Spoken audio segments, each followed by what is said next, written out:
तो राम मंदिर प्राण प्रतिष्ठा तो हो चुकी, लेकिन अभी सियासत थमने का नाम नहीं ले रही है। जहां पर मुख्यमंत्री इस प्रदेश के पूरी कैबिनेट के साथ जल्द ही रामलला के दर्शन करेंगे, तो वहीं कांग्रेस ने अब इस पर वार किया है और इस पर सियासत लगातार जारी है। ये माहौल जो इस प्रदेश में बना है, उसी को लेकर आज हम चर्चा करेंगे। तमाम मेहमान इस चर्चा का हिस्सा बन चुके हैं, उनका इंट्रोडक्शन आपसे करा देते हैं। हमारे साथ संजीव वर्मा, भाजपा प्रवक्ता, जुड़ चुके हैं। शूरवीर सिंह सजवान, पूर्व मंत्री कांग्रेस, हमारे साथ जुड़े हुए हैं। मीनाक्षी गिल्डियाल, यूकेडी प्रवक्ता हैं, और सुभाष झा, वरिष्ठ पत्रकार। आप सभी मेहमानों का इस चर्चा में बहुत स्वागत है। सबसे पहले संजीव वर्मा जी, सवाल आपसे इसलिए क्योंकि राम मंदिर प्राण प्रतिष्ठा हो चुकी है, लेकिन सियासत क्यों? आप लोग कल क्यों नहीं गए? अब ये जो पूरा खबर है कि कैबिनेट, पूरी की पूरी कैबिनेट मुख्यमंत्री के साथ जाने वाली है, क्या जानकारी है उसको लेकर? देवी जी, देखिए, राम मंदिर प्राण प्रतिष्ठा का कल जो तिथि निश्चित थी, और एक ऐसा क्षण जो 550 वर्षों के बाद आया, जिसके लिए अनगिनत कुर्बानियाँ लोगों ने दी। और मैं सोचता हूँ जिन लोगों को यह अवसर मिला, वो बहुत ही सौभाग्यशाली रहे हैं। और जिस तरह से वातावरण कल था, पूरा उत्तराखंड क्या, पूरा देश क्या, पूरा विश्व पूरी तरह से राममय हो गया था। आप यहाँ देखते, जो अपनी आंखों देखे नज़ारे हैं, मैं तो उसका भी वर्णन कर रहा हूँ। हर व्यक्ति के मन में एक उल्लास, उमंग और एक ऐसी एक भावना उमड़ रही थी कि ऐसा लग रहा था कि एक दीपावली अक्टूबर नवंबर में आती है, और एक उससे भी भव्य जो दीपावली का कल आयोजन लोगों ने स्वेच्छा के साथ, हर घर पर भगवा और राम में हर व्यक्ति था, और जगह जगह जुलूस जल से निकल रहे थे, जगह जगह भंडारे हो रहे थे, जगह जगह हनुमान चालीसा और सुंदरकांड के पाठ हो रहे थे, और हर व्यक्ति के मुख पर एक ही बात थी कि इतना जो भव्य आयोजन हुआ है, और जो एक सौभाग्य का क्षण आया है, वो जो माननीय मोदी जी के जो इस तरह का लगातार हमारी सरकार के भी लगातार उसमें अच्छे प्रयास रहे, उसका भी मैं सोचता हूँ क्रेडिट हमको मिलना चाहिए। वहीं आप यदि कांग्रेस की बात करते हैं, तो जहां एक तरफ पूरा समाज राममय था, वहीं कांग्रेस पार्टी के अंदर मातम छाया हुआ था। और ये ऐसे रामद्रोही हैं, ये रावण से भी गए गुजरे हैं। रावण भी सनातन विरोधी नहीं थे कि ये, किंतु कांग्रेस पार्टी तो उससे भी कहीं 2 4 5 6 कदम आगे निकल गई। और ये रामद्रोही ऐसे हैं जो कभी राम के अस्तित्व पर सवाल उठाते रहे, कभी उनको काल्पनिक पात्र बोलते रहे, और लगातार हिंदू धर्म को समाप्त करने के लिए, सनातन को समाप्त करने के लिए, कभी सनातन को कोरोना, एड्स और मलेरिया की संज्ञा देते रहे।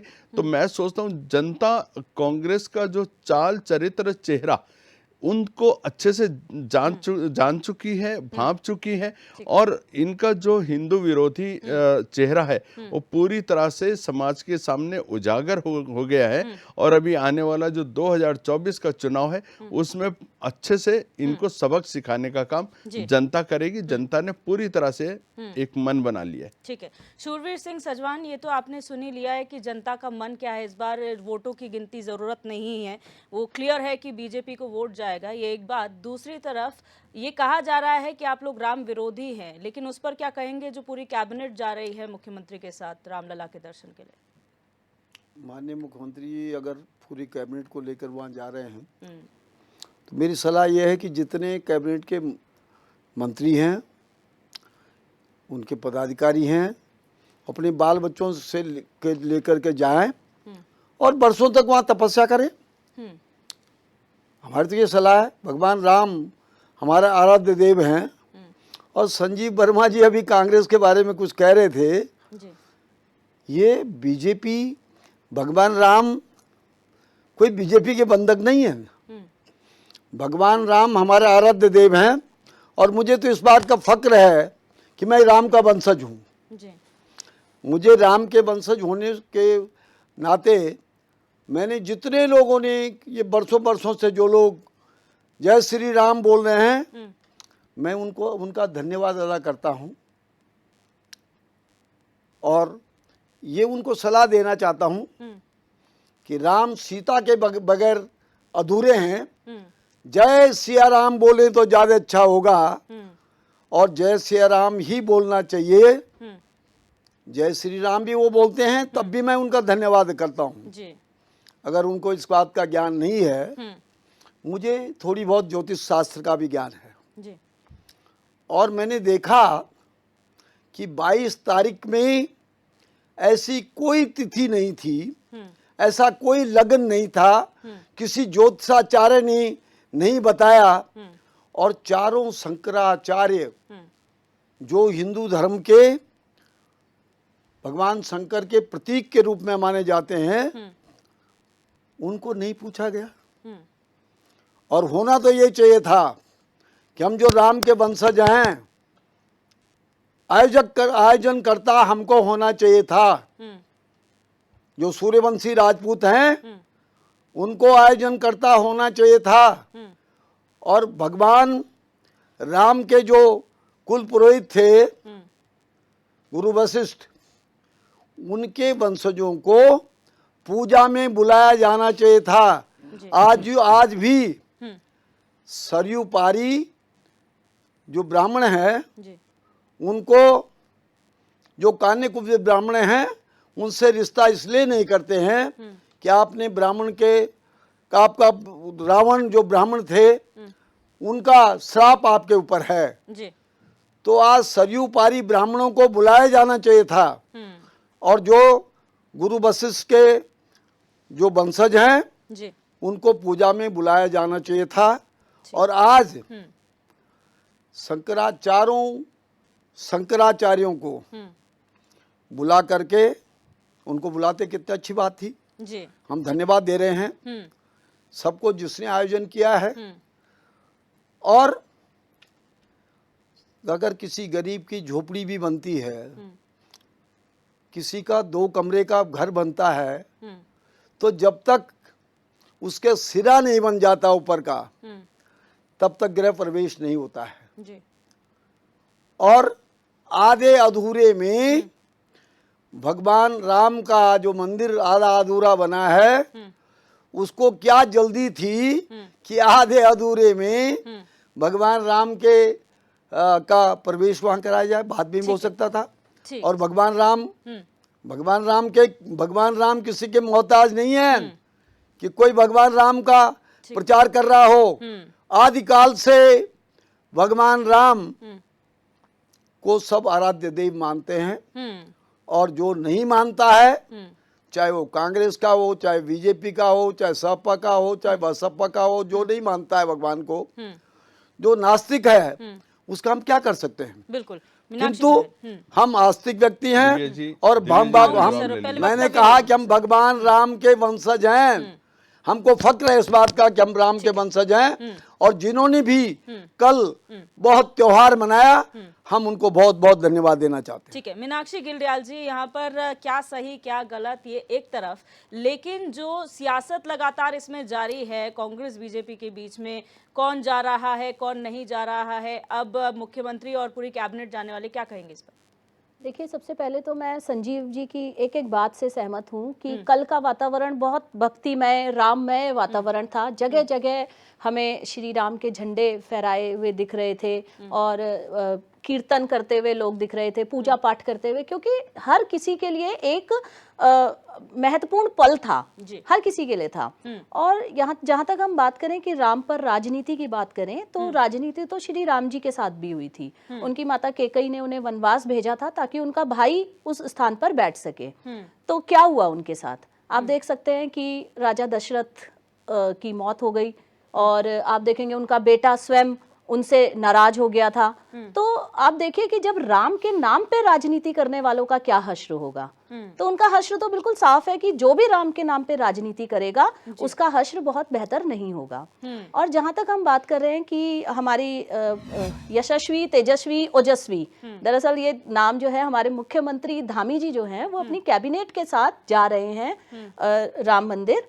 तो अच्छी बात है। मैं तो कह रही हूँ कि जाना चाहिए, बल्कि उन विलुप्त सांसदों को भी जाना चाहिए जो कि विलुप्त है। एटलीस्ट उनके चेहरे तो नजर आएंगे राम मंदिर में जाएंगे तो। बिल्कुल। और जो अपनी कैबिनेट के साथ जा रहे हैं, तो यहाँ पे सरासर नजर आ रहा है कि आप कैबिनेट के साथ जा रहे हैं, आप चुने हुए प्रतिनिधि हैं, आप कैबिनेट के साथ जा रहे हैं, इसका मतलब आप राजनीति कर रहे हैं। यदि आप व्यक्तिगत अपने फैमिली के साथ जाएं, आप राम मंदिर जाएं, आप बद्रीनाथ धाम जाएं, आप पुरी के मंदिर जाएं, आप कहीं भी जाएं, अपनी फैमिली, व्यक्तिगत मामला है। लेकिन कैबिनेट के साथ जा रहे हो, इसका मतलब आप सरासर यहाँ पे राजनीति कर रहे हैं। और अगर ये सारे लोग वहां जाते हैं तो हम तो कहेंगे कि भगवान श्री राम से कुछ सीख लेके आए।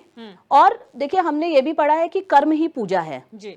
और हर एक जो विधायक हैं, जो सांसद हैं, इनका एक कर्म क्षेत्र है जहां से इनको चुन के भेजा गया है। उस क्षेत्र के बारे में भी वहां भी अपने दर्शन दीजिए, वहां भी कुछ कार्य करिए, ताकि जो आप श्री राम के जो आदर्श थे वो आपके अंदर निहित हो।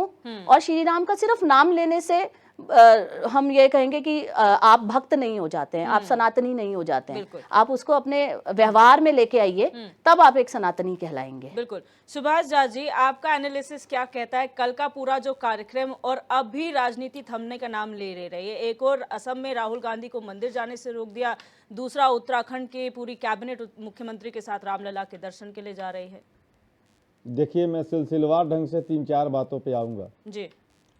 पहली बात ये कि कैबिनेट का फैसला है राम मंदिर जाने का, दर्शन करने का, तो ये उन्हें अधिकार है कि वो पूरी कैबिनेट लेके जाएं, मुख्यमंत्री अकेले जाएं, सबको लेके जाएं, समर्थकों के साथ जाएं। जाहिर है राजनीतिक पार्टी है तो उसका राजनीतिक परिप्रेक्ष्य भी होगा, राजनीतिक उसके निहितार्थ भी होंगे जी। और होना चाहिए। दूसरी बात, कल उल्लास का समय था, सारे लोग उल्लास में थे, और सारे लोग नहीं, अधिकांश लोग, सारे लोग संजीव भाई की नज़र में होंगे। अधिकांश लोग इसलिए हमने कहा कि जो लोग सनातन में शंकराचार्य को फॉलो करते हैं और जो मानते हैं कि शंकराचार्य के सनातन के सर्वोच्च शंकराचार्य हैं, उन लोगों ने कल दिवाली नहीं मनाई। दिवाली निश्चित तौर पे लोगों के लिए उल्लास था, उनके मन में भी खुशी थी। दूसरी बात, जो बात हो रही है रामलला विराजमान की, तो रामलला पहले से विराजमान थे। प्राण प्रतिष्ठा चूंकि जहां विराजमान थे वहां से अलग 3 किलोमीटर हट करके हुआ है मंदिर की स्थापना, इसलिए यह स्थापना हुई। अब आप लोग कहते हैं कि रामलला के चूंकि अकेले वहां बाल स्वरूप का उनका मूर्ति स्थापना हुआ, तो बाल स्वरूप में उनके भरत जी भी थे, लक्ष्मण जी भी थे, शत्रुघ्न जी भी थे। चारों भाइयों का अगर इकट्ठा हुआ होता तो माना जाता कि बाल स्वरूप का आपने किया और वो सार्थक काम होता। लेकिन पता नहीं क्यों इनके सलाहकार लोगों का इन पर ध्यान क्यों नहीं गया, यही लोग बताएंगे। अब संजीव भाई के 2 बातों का मैं जवाब दे दूं।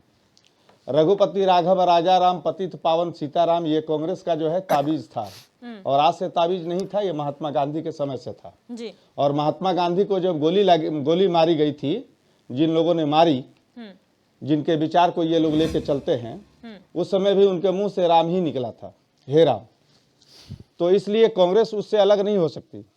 दूसरी बात, नेहरू में इस पर बहस है, और इस पर शाहनवाज हुसैन ने एक बार लोकसभा में कहा था, आरोप लगाते हुए कांग्रेस पर कि नेहरू जी ने मूर्तियां रखवाई थी, नेहरू जी के काल में मूर्तियां रखा गया था, राजीव जी ने ताला तोड़वाया। ये सारी बात इनके सांसद का बयान है, ये मेरा बयान नहीं है जी। अब इसके रेफरेंस में एक जानकारी और भी मैं देना चाहता हूँ, जिस पर शायद जानकारी में हो, हमारे सूरवीर सिंह चौहान जी का शायद नहीं भी हो। मुलायम सिंह यादव जी के समय में कार सेवकों पर जो है गोलियां चलवाई गई थी, उसमें कुछ कार सेवक मरे भी थे। और मुलायम सिंह यादव को पद्म भूषण किसने दिया? भाजपा सरकार ने दिया। उसके बाद नृपेंद्र मिश्रा, जो इनके प्रधानमंत्री के पीएमओ हाउस के प्रमुख सचिव थे, आजकल वो मंदिर निर्माण कमेटी के अध्यक्ष हैं जी। वो उस समय वहां प्रमुख सचिव हुआ करते थे मुलायम सिंह यादव सरकार के समय। तो मुलायम सिंह यादव सरकार के समय जो प्रमुख सचिव जिन्होंने गोलियां चलवाई, आदेश जिन्होंने जारी किया जी। उनको भी इनाम दिया पद्म भूषण। और इनाम ही नहीं दिया, मोदी जी ने उनको अपना इससे पिछले वाले कार्यकाल में उनको प्रमुख सचिव बनाया था। इस बार वो निर्माण कमेटी के अध्यक्ष हैं। तो ये जो है, ये बड़ा सीधा राजनीतिक मसला है, और सीधा मसला है कि सुविधाजनक राजनीति है, अपने हिसाब से परिभाषित कर लीजिए। और कर सीधा जो दीपावली मना रहे थे जो लोग, उन मनाने लोगों में भाजपा के कार्यकर्ता लोग ज्यादा थे, उन लोगों का लीडरशिप था, और पूरा ताना बाना राजनीतिक था। हाँ, उसमें ऐसे 40% लोग भी थे जिनको ये उल्लास था कि मंदिर बना। खुशी मुझे भी है कि मंदिर बना और मैं भी जाऊंगा अयोध्या दर्शन करने। बिल्कुल। लेकिन एक बात, अब दो बातों का रेफरेंस मैं और देना चाहता हूं। प्लीज सर, मेरे को थोड़ा सा यहाँ पर आपको रोकना पड़ेगा, यहाँ हमको रुकना पड़ेगा एक छोटी सी ब्रेक के लिए। ब्रेक के उस पार भी लगातार हम चर्चा करेंगे कि जो सियासत लगातार राम मंदिर प्राण प्रतिष्ठा के बार भी हो रही है, कितनी सही और कितनी गलत। आप बने रहिए हमारे साथ।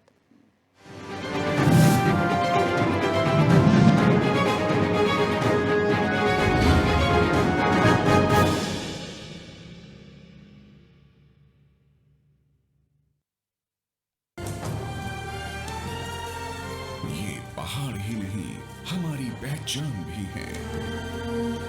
HNN 24/7, जुनून सच दिखाने का। हमारी सभ्यता ही हमारी विरासत है। HNN 24/7, जुनून सच दिखाने का। गंगा सी पवित्रता उत्तराखंड के कण कण में है। HNN 24/7, जुनून सच दिखाने का।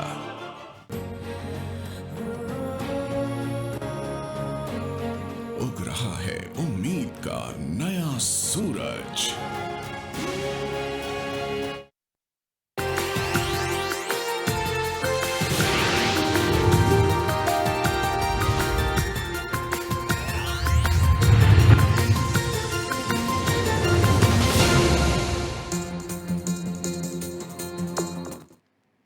ब्रेक के बाद आप सभी का एक बार फिर से स्वागत है। अब रुक करेंगे बड़ी खबर का। इस वक्त की बड़ी खबर है देहरादून से, जहां मुख्यमंत्री पुष्कर सिंह धामी ने हेल्पलाइन 1905 की समीक्षा की है। ये बड़ी खबर आपको बता रहे हैं, जहां 1905 की समीक्षा मुख्यमंत्री पुष्कर सिंह धामी ने की है। सीएम पुष्कर सिंह धामी का हेल्पलाइन का नंबर है 1905। अधिकारियों को मुख्यमंत्री ने सख्त निर्देश दिए हैं। इस साल 80% से ज्यादा शिकायतों का निस्तारण हो, ऐसे निर्देश अधिकारियों को दिए गए हैं सीएम द्वारा। 2023 में सीएम हेल्पलाइन में 60% शिकायतों का निस्तारण हुआ था। जनता की शिकायतों को निपटाना पहला लक्ष्य है, ये सीएम धामी ने कहा है। ये बड़ी खबर आपको बता रहे हैं देहरादून से इस वक्त की, जहां पर उत्तराखंड के मुख्यमंत्री पुष्कर सिंह धामी ने आज अपनी हेल्पलाइन नंबर 1905 का निरीक्षण किया है। यहां पर समीक्षा उन्होंने ली है और सीएम धामी ने अधिकारियों को इस हेल्पलाइन नंबर को लेकर सख्त निर्देश दिए हैं। उन्होंने कहा है कि इस साल 80% से ज्यादा शिकायतों का निस्तारण हो, ऐसा सुनिश्चित किया जाना चाहिए अधिकारियों द्वारा। और 2023 के जो आंकड़े हैं उसमें कहा गया कि हेल्पलाइन नंबर से 60% शिकायतों का निस्तारण हो चुका है। और धामी ने स्पष्ट कर दिया है कि जनता की शिकायतों को निपटाना उनका पहला लक्ष्य है।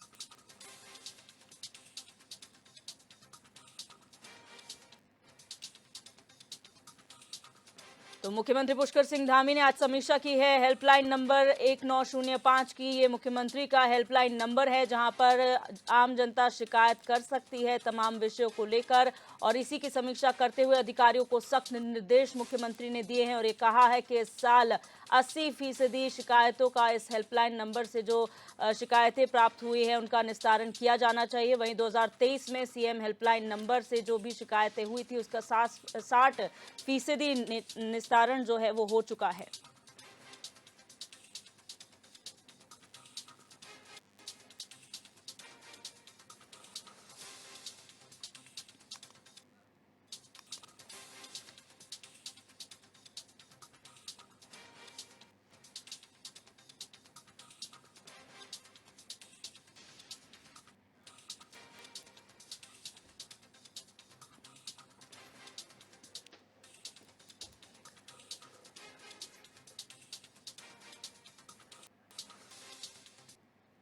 ब्रेक के बाद लगातार हम चर्चा कर रहे हैं और ब्रेक से पहले सुभाष झा जी अपनी बात शॉर्ट में कंप्लीट कीजिए, फिर सवाल जवाब में जाएंगे। तो हमने यह कहा जी कि उसके बाद अब आती है बात सीता सहित राम की। तो सीता सहित राम में 3-4 बातें हमारी झलकती हैं और वो इस बात पर ध्यान पता नहीं गया। मुझे लगता है बाद में जाएगा, संजीव जी के पार्टी के लोगों का जाए। सीता सहित राम का मतलब क्या? सीता सहित राम का मतलब हमारा महिला और पुरुष का समन्वय। शिव का अर्ध नारीश्वर रूप है, गौरी शंकर हम लोग बोलते हैं, सीताराम बोलते हैं, राधा कृष्ण बोलते हैं। ये लोग महिलाओं के लिए नारी सम्मान, नारी ये नारी वो बहुत सारा कुछ करते हैं। तो वहाँ जो मूर्ति बनाया गया, लोग बताते हैं कि ये विग्रह की मूर्ति है। अगर विग्रह की मूर्ति है, अगर उनके बालपन का मूर्ति था तभी चारों भाइयों के साथ होना चाहिए था। अगर नहीं था तो बेहतर होता कि सीताराम के पूरे परिवार, मतलब हनुमान जी भी होते, चारों भाई होते, सीताराम होती, और तब वह मूर्ति होता तो वो ज्यादा बहुत अच्छा लगता और भी अच्छा, एक अच्छा मैसेज जाता। दूसरी बात, मैं जहां से आता हूं, मैं मिथिला का ब्राह्मण हूं, तो इन्होंने तो अपने जय श्री राम में सीता जी को माइनस कर दिया। इनके नारे में भी सीता जी माइनस हो गई। जगह जगह राम के जहां फोटो हैं वहां लगता है कि राम हमेशा बांध लिए, मतलब राम जैसा है, कितने बड़े लड़ाकुओं को हमेशा लड़ने के मूड में ही रहते हो। राम जैसा शालीन, राम जैसा मर्यादा पुरुषोत्तम, राम जैसा सिद्धांतवादी, जिसने पिता की एक इच्छा के लिए पूरी अयोध्या की पर लात मार दी, जिसने एक राम जैसा लोकतांत्रिक, जिसने एक धोबी के कहने पर पूरी अपनी पत्नी को अपने से अलग कर दिया, एक राजा रहते हुए।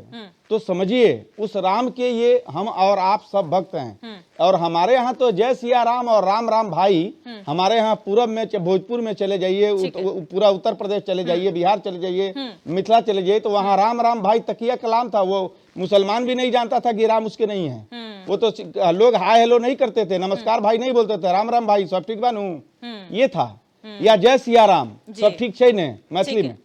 तो ये हमारा यहाँ का था।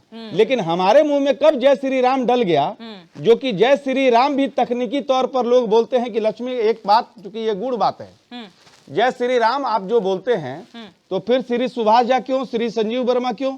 अगर लक्ष्मी जी के लिए ही था तो विष्णु की लक्ष्मी जी का तो मेरे साथ नाम नहीं है, इसलिए तो हम श्री नहीं लगाते। समझिए, श्री के ऊपर बिंदी जो लगाई जाती है वो बीज मंत्र है लक्ष्मी का, तब वो बीज मंत्र होता है। एक बात ठीक है। सुभाष झा जी, मैं एक लाइन में मैं कंक्लूड करता हूं, क्योंकि ये बात अधूरी रह जाएगी। प्लीज। इसलिए श्री राम कहना जो है वो कहना तथ्यात्मक तौर पर, तार्किक तौर पर जो लोग तर्क देते हैं वो उचित नहीं है। बेहतर है हम राम राम कहें, जय राम कहें, सीता राम कहें, जय सिया राम कहें, ये सब ठीक है। तो लेकिन खैर अब इन लोगों की अपनी बात है। अब तो शंकराचार्य भी गलत हो गए हैं, वो तो संजीव भाई भी बताएंगे। जी संजीव वर्मा जी, अब सभी ने राम का वर्णन दे दिया है, क्या हमारे सनातन धर्म में सही है क्या नहीं है, अब उस पर नहीं जाएंगे। अब इसका थोड़ा राजनीतिकरण जो किया जा रहा है उस पर थोड़ा ध्यान दिया जाएगा। आप लोग कहते हैं कि राम सभी के हैं, और कल सभी ने उसका एक परिचय भी देखा जब सभी लोगों ने दीपोत्सव मनाया। लेकिन असम में जो हुआ उसके बाद कांग्रेस के अंदर और हलचल बढ़ा दी आप लोगों ने, जहां पर राहुल गांधी को मंदिर जाने से रोक दिया गया और कहा गया कि आप अंदर प्रवेश नहीं कर सकते, वो बाहर ही बैठ के उन्होंने धरना दिया। इसको क्या कहेंगे? दिव्या जी, देखिए, सूचना पुष्ट है आपके पास। राहुल गांधी गुवाहाटी शहर के अंदर प्रवेश करना चाह रहे थे और पुलिस ने उनको बोला है कि आपको जाना है तो आप बाईपास से अपना रास्ता बना लें, क्योंकि आज वर्किंग डे था, बहुत अत्यधिक भीड़ रहती है जिस जगह से उन्होंने अपने रूट को ले आने की बात कही थी। पुलिस ने ना तो उनको मंदिर जाने से रोका, ना उनके मन में मंदिर जाने की कभी कोई भावना रही होगी, क्योंकि जिसके नाना ईसाई और जिसके दादा मुसलमान और अपने को वो कोर्ट के ऊपर जनेऊ डाल के हिंदू दिखाने का ढोंग कर रहे हैं, तो मैं सोचता हूँ वो जो भी कर रहे हैं वो केवल और केवल एक दिखावा है। और जो मोहब्बत की दुकान की बात करते हैं वो लगातार नफरत बांटने का जो लोग काम करते हैं, जिनके यूपीए के शासन काल में पूरा नॉर्थ ईस्ट पूरा अशांत रहा, जहां पर नागालैंड में हेलीकॉप्टरों से इन लोगों ने गोले दागने का काम किया, हजारों की संख्या में मातृशक्ति के साथ बलात्कार की और हत्या की घटनाएं हुई। मणिपुर में अभी क्या हुआ? मणिपुर में क्या अभी शांत है मणिपुर? दिव्या जी देखिए, उनको तो सत्ता से बाहर कर दिया गया ना सर। आप अपनी सत्ता की बात कीजिए, पुरानी बातें याद करके उसको गलत को सही नहीं किया जा सकता। दिव्या जी देखिए, आप पुरानी बात की बात कर रहे हैं तो आज राम मंदिर बना है, ये भी 550 सालों के एक कठिन दौर से गुजरा है ये। और हम उसको ही भूल जाएं, आप जिस तरह से आप कह रहे हैं उसको भूल जाएं, तो नहीं, हम आपने इसको मणिपुर की बात की, मैं राम मंदिर का जिक्र नहीं कर रही हूँ संजीव नहीं, नहीं। जी। आप मेरी बातों को अलग से मत लीजिए। आप मेरी बात सुनिए। आप राम मंदिर की पास की बात कीजिए, कोई दिक्कत नहीं है। मणिपुर की अगर आप बात करते तो आज की सिचुएशन भी बात कीजिए। मणिपुर की भी मैं बात कर रहा हूँ और नॉर्थ ईस्ट की भी मैं बात कर रहा हूँ। पूरा का पूरा नॉर्थ ईस्ट को जो ब्लॉकेट करने का, अशांत करने का काम कांग्रेस पार्टी लगातार करते रही और कई दशकों तक करते रही, जिससे वहां का पूरा इंफ्रास्ट्रक्चर का डेवलपमेंट डबल जीरो हो गया, बल्कि माइनस की तरफ हो गया। 3-3, 4-4 महीने, दिव्या जी आप को मैं बताना चाहता हूं, 3-3, 4-4 महीने रसद की, खाद्यान्न की गाड़ियां हाईवेज पर खड़ी रहती थी।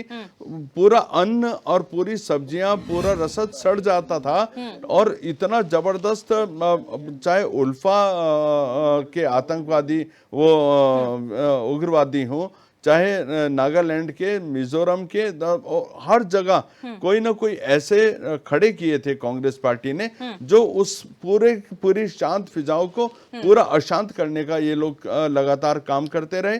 और अभी मेरे भाई सजवान जी बैठे थे, जो हिंदू धर्म पे बहुत बड़ा ज्ञान बांट रहे थे। तो और आप कहाँ गई थी वो शंकराचार्य जी का प्रति जो आपकी भावनाएं उमड़ घुमड़ रही हैं, 2004 में कहाँ गई थी वो आपकी भावनाएं, जब आपने उनको गिरफ्तार करने का काम किया था, जब आपने हिंदू धर्म को कलंकित करने का काम किया था, जब आपने भगवा आतंकवाद और हिंदू आतंकवाद की आप लगातार बात करते रहे, और हमारे जो हिंदू संत थे, महात्मा थे, उनको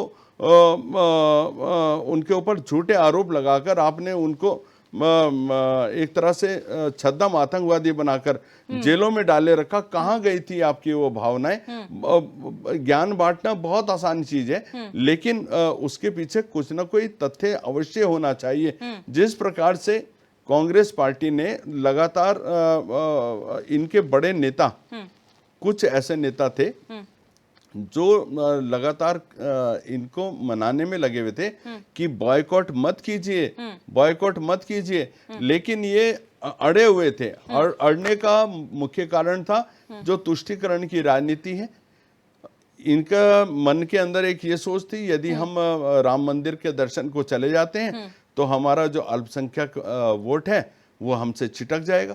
मूल भावना ये थी। लेकिन यहाँ तो राजनीति में ही ये देखने को मिल रहा है। हमने तो कल गंगा जमुनी तहजीब की कई तस्वीरें देखी, जहाँ मुस्लिम हो या हिंदू हो, सभी सड़क पर जय सिया राम के नारे हो, चाहे कुछ रैलियां हो, वो सब निकाली गई। ये सिर्फ राजनीति में नजर आ रहा है कि इसके राम नहीं, उसके राम नहीं। आम जनता में ऐसी भावना नजर नहीं आई है कहीं भी। दिव्या जी, ठीक है, शूरवीर सिंह सजवान जी, इसी के सवाल। दिव्या जी मेरी बात प्लीज, मैं उस आप ही के जवाब का, क्योंकि बहुत लंबा आप लोग राम पे बखान कर रहे हैं, पुराना चीज, लेकिन राजनीति जो हो रही है उसमें कई बात करने को तैयार नहीं। दिव्या जी मेरी बात सुनिए, होने दीजिए। देखिए, कांग्रेस पार्टी रटी रटाई स्क्रिप्ट जो इनको दे रखी है, उसी को बार बार रिपीट करने का काम कर रहे हैं, बार बार बोल रहे हैं अधूरा मंदिर।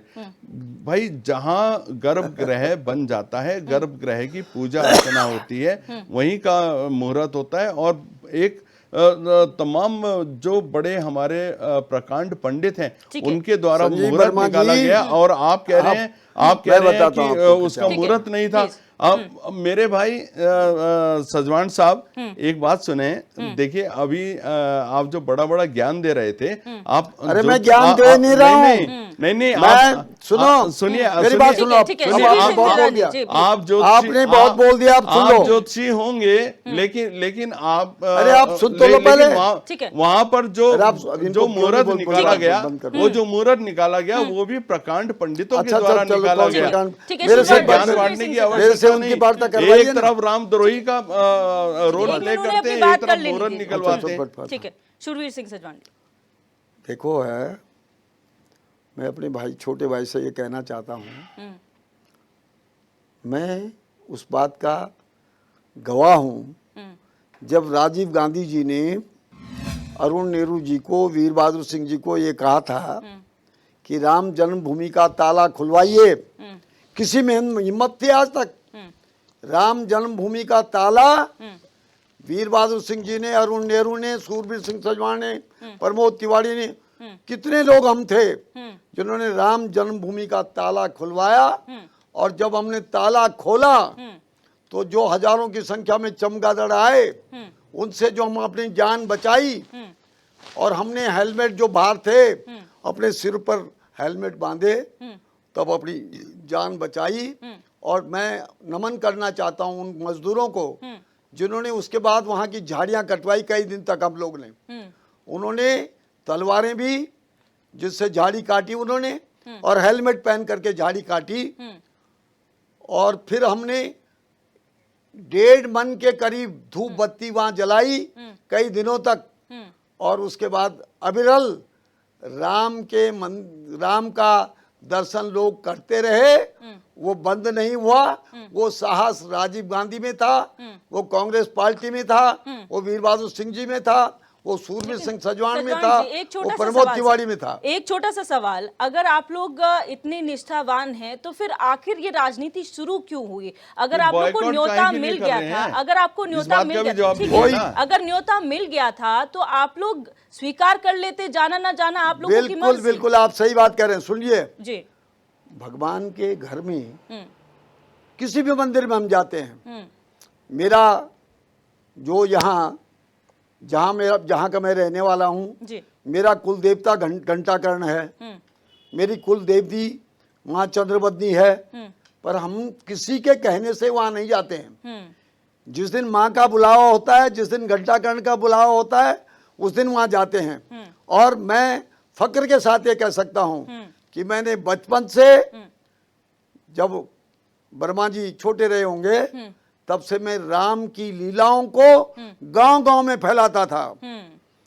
मैंने भगवान रामचंद्र के मर्यादा को, जो मर्यादा पुरुषोत्तम उनको कहते हैं, मैंने उनकी मर्यादा की गाथा को गांव-गांव तक पहुंचाया, घर-घर तक पहुंचाया। और मैंने पहले भी कहा कि मैं, राम मेरे आराध्य देव हैं, और जो भी राम का नाम लेता हो, चाहे वो किसी रूप में लेता हो, जय श्री राम बोलता हो, जय सिया राम बोलता हो, सियापति रामचंद्र बोलता हो, मैं उनका धन्यवाद अदा करना चाहता हूं। और मैं ये जरूर दावा कर रहा हूं कि राम के वंशजों को आयोजक होना चाहिए था। गुरुकुलु वशिष्ठ के वंशजों को पूजा में बुलाया जाना चाहिए था, और धर्म गुरुओं को बुलाया जाना चाहिए था। जिनका कोई मतलब नहीं है उनको वहां पूजा में बुलाया गया, उनके हाथ से पूजा करवाई गई। ये विधि विधान से नहीं करवाई गई। मंदिर आधा अधूरे मंदिर में पूजा कहीं फलीभूत नहीं होती है। और शंकराचार्यों ने कहा है कि ऐसा न हो कि यहाँ कुछ अनर्थ हो जाए भविष्य में, तो पूरे देश को झेलना पड़ेगा। अभी झा साहब कई बात कह रहे थे, ने अपना आशीर्वाद दिया है। मत बोलिए, मैंने आपकी बात मेरे भाई, छोटे भाई, आप मेरी बात बोलिए, लड़ने की बात नहीं है, आराम से सभी को अपने। मैं अभी झा साहब कह रहे थे, और मैं झा साहब की बात जानता हूँ। मैं तो पूर्वांचल में, मैं घर घर गया हूँ, पूर्वांचल के हर क्षेत्र में गया हूँ। मैं वीर बहादुर सिंह जी जब चीफ मिनिस्टर थे तो मैं उनके साथ पूरे पूर्वांचल में जाता था।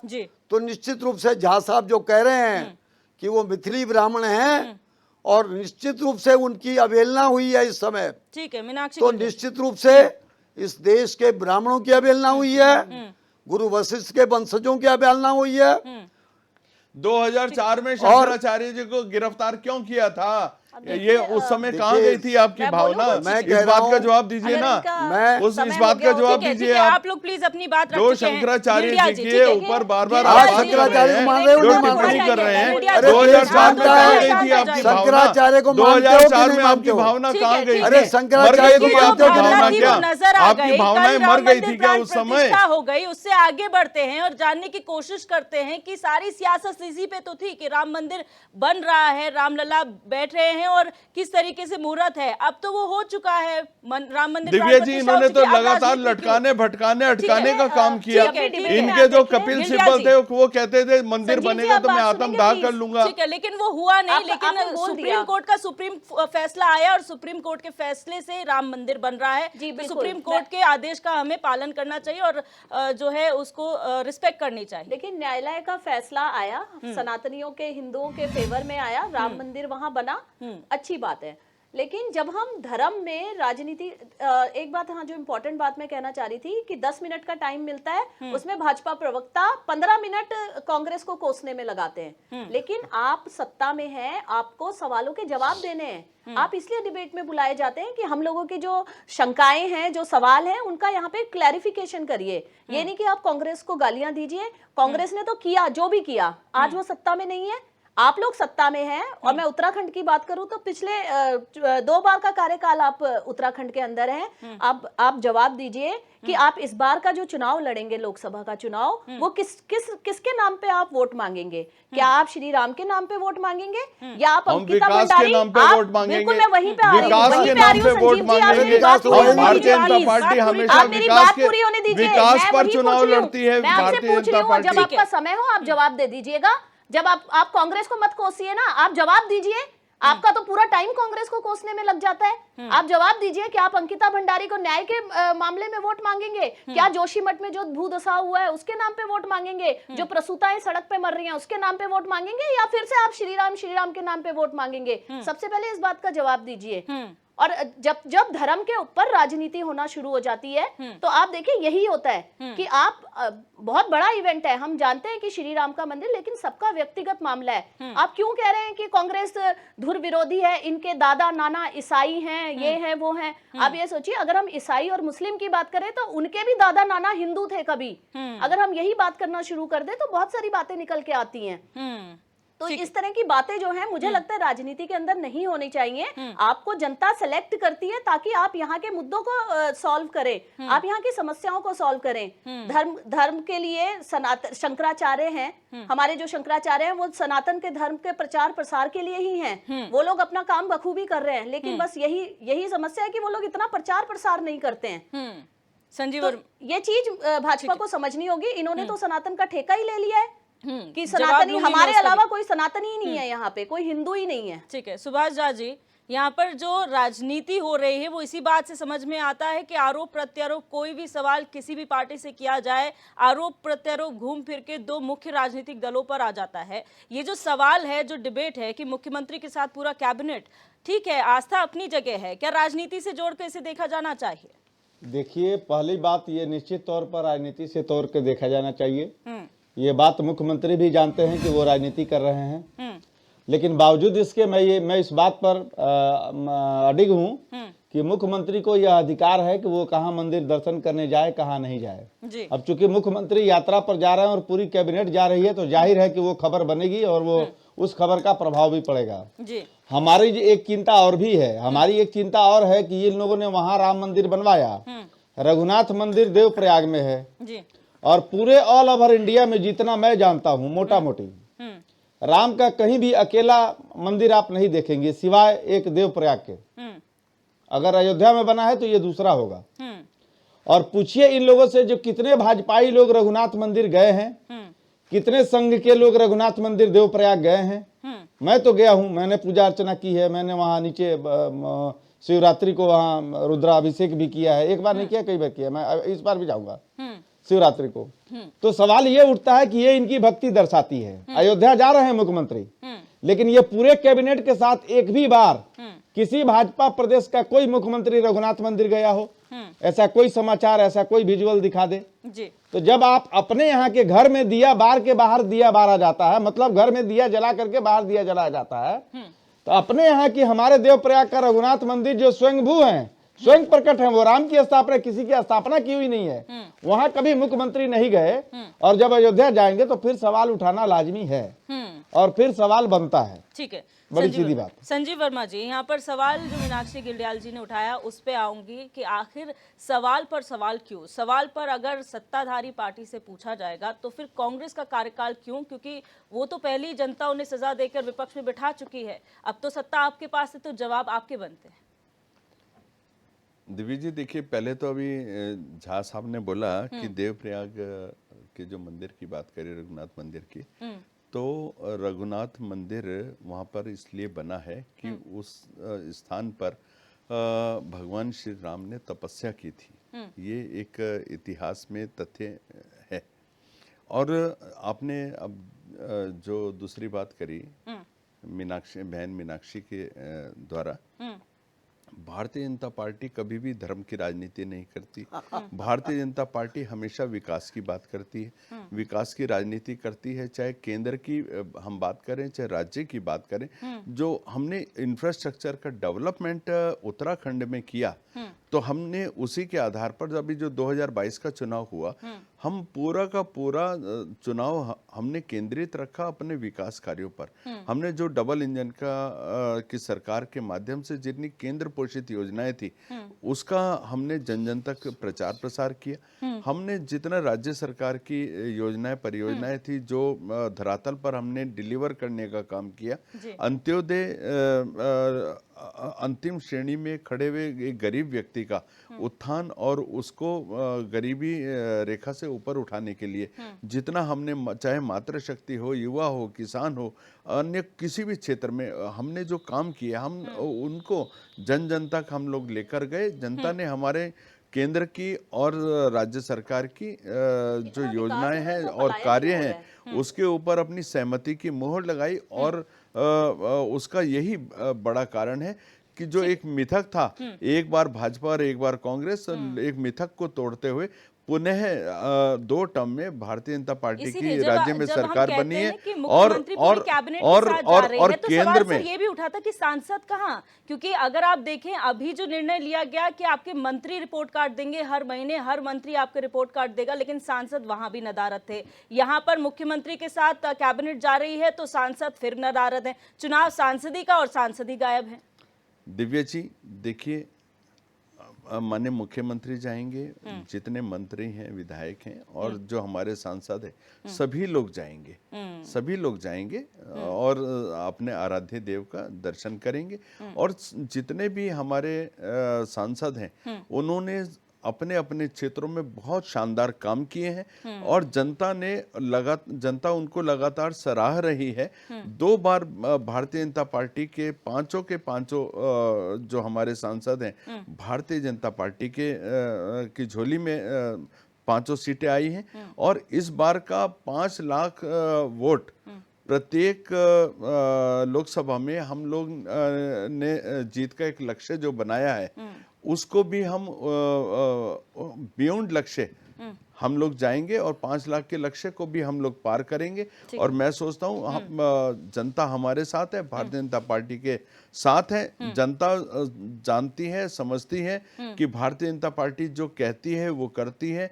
हमारी कथनी और करनी में किसी प्रकार का कोई भेद नहीं है। हमने पहले भी ग्राउंड जीरो पर डिलीवर विकास को किया है, आगे भी करेंगे। और 5 की 5 सीटें पुनः भारतीय जनता पार्टी की झोली में आएंगी और तीसरी बार भी हम भारतीय जनता पार्टी की सरकार केंद्र में हम लोग जनता रिपीट करने जा रही है। मैं फाइनल कमेंट की ओर बढ़ूंगी। शूरवीर सिंह सजवान जी, आपसे शुरू करूंगी। शॉर्ट में फाइनल कमेंट इस पूरे स्टेप के बाद आप क्या कहेंगे? वर्मा जी ने 5 की 5 सीट भविष्य में, अब ये बैलेट पेपर से करवाना चाहते हैं या कैसे करवाना चाहते हैं, इनसे पूछिए। किंतु आज 5 की 5 सीटों की घोषणा पहले, क्योंकि जनता का सहयोग नहीं चाहिए, इनको तो श्रीमान जी जब ballot Please, ballot sir, box श्रीमान जी पर वोट तो जनता बैलेट ठीक है, बॉक्स सुरवीर पर सिंह जो सतवानी बेईमानी सर, होती प्लीज, है, समय की मेरे पास वोट कमी है, अब फाइनल आपने बीच कमेंट। में मत बोलिए। और संजीव जी। और और आपने बीच में आपने मत बोलो। पहले आपने एक पहले मिनट ईवीएम सर, की जो बात प्लीज कर माफ दी है, कीजिएगा, आप दोनों को आप- रोकना आप पड़ रहा है, बीच में मेरे पास मत समय की बोलो। कमी है। बात अरे सुरवीर करते बीच सिंह में हैं। मत बोलो भाई, आप जब एक मिनट। ईवीएम की बात बीच में कर मत रहे बोलो। थे, यानी कि पहले ही आपने स्वीकार कर मैं लिया। चाहूंगी मत आप बोलो लोगों से, भाई। प्लीज मेरे पास समय की बीच में- कमी है, प्लीज सुरवीर सिंह मैं ये सतवानी जी, कह रहा शॉर्ट में हूं, फाइनल कमेंट प्लीज मेरे ये पास। कैसे करवाना चाहते हैं इनसे पूछ लो पहले। नंबर 2, इस बात को सब स्वीकार करते हैं, सुभाष झा भी जी, मीनाक्षी जी भी, ये सारी जनता जो देख रही है वो भी इस बात को स्वीकार करते हैं कि भगवान राम किसी एक के नहीं है। भगवान राम सबके आराध्य हैं, और कोई जोर जबरदस्ती बोले कि भगवान राम को मानो, ये किसी की बबूती यही तो नहीं है। हम भी रुको, बोलते रुको, हैं कि रुको। भगवान ठीक है, Ram please sir, please sir, सबके बॉयकॉट मत शॉर्ट करो में, राम शॉर्ट का। में, प्लीज। राम अरे का कोई बॉयकॉट बाइकआउट मत करो। तुमसे ज्यादा हिंदू हूं मैं, और मैं चुनौती देता हूं, जो अपने को सबसे बड़ा हिंदू होने का दावा करता हो वो मुझसे 2 घंटे डिबेट कर दे और हिंदू धर्म पर बोले।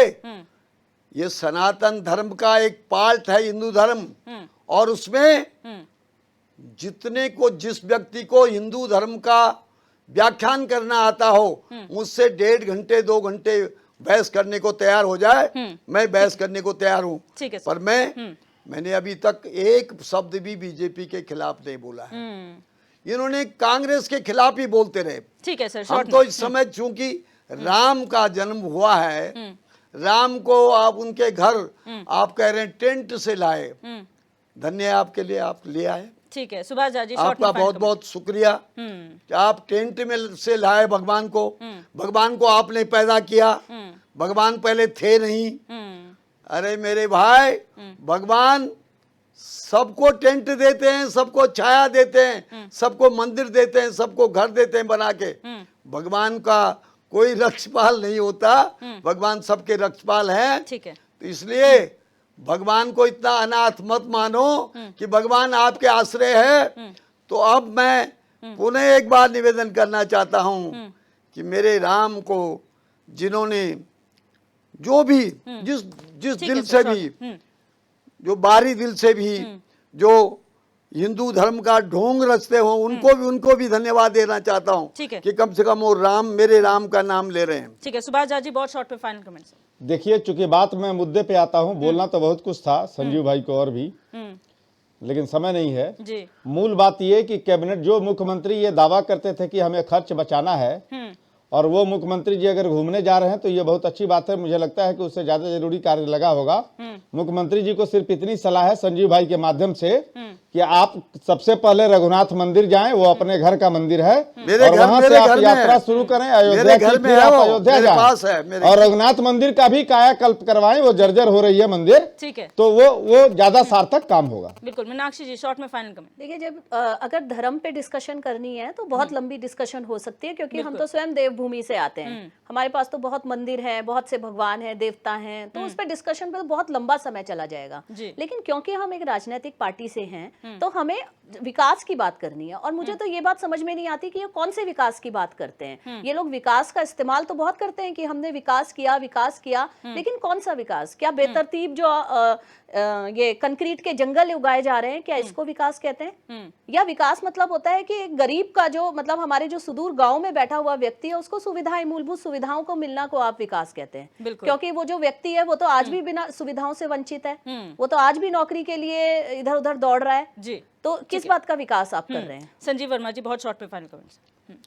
दिव्या जी, देखिए, भारतीय जनता पार्टी विकास के मुद्दे पर पहले भी चुनाव में जाती रही, आगे भी हम लोग विकास के मुद्दे पर ही चुनाव के बीच में जाएंगे। लेकिन बड़ा दुर्भाग्य का विषय है कि विपक्ष को कौन सा चश्मा इनको प्रोवाइड कराया जाए जिससे इनको विकास जिससे इनको विकास दिखाई दे। जनता विकास को देख रही है, जनता विकास को महसूस कर रही है, जनता विकास से लाभान्वित हो रही है, और लगातार भारतीय जनता पार्टी की और आकृष्ट हो रही है। और मैं सोचता हूँ इस बारी 5 सीटों में जो हमारा 5 लाख प्रति लोकसभा जीतने का जो एक लक्ष्य है, हम उसको भी पाने में पूरी तरह कामयाब होंगे। बिल्कुल, आप सभी मेहमानों का इस चर्चा में जुड़ने के लिए बहुत बहुत शुक्रिया। आज हमने चर्चा की कि जिस तरीके से राम मंदिर प्राण प्रतिष्ठा हुई, इसके बाद भी राजनीति थमने का नाम नहीं ले रही है इस प्रदेश में, क्योंकि अब मुख्यमंत्री पूरी कैबिनेट के साथ जल्द ही रामलला के दर्शन करने जाएंगे और कांग्रेस इसका विरोध कर रही है। बहुत सारे सजेशंस यहाँ पर सामने आए हैं, लेकिन यही उम्मीद की जा सकती है